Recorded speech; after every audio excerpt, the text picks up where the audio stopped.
where she met the man who would become her second husband, Henry, Duke of Normandy and Count of Anjou. They met, they clicked, and soon they were making plans to get married. A wedding that would unite France and England under one rule. But there was a problem.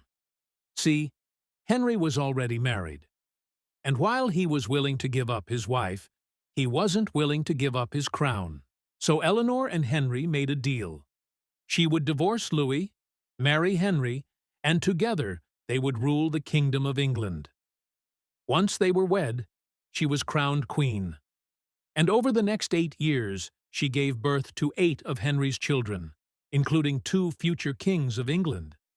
But Eleanor couldn't resist the temptation to meddle in politics. And as Henry's power grew, so did his paranoia. He began having affairs of his own, and Eleanor encouraged her sons to rebel against their adulterer father. Civil war tore the kingdom apart, and in 1166, Henry had Eleanor imprisoned. She spent the next 15 years behind bars, enduring the deaths of 4 of her children in battle, the loss of her crown jewels, and the death of her husband.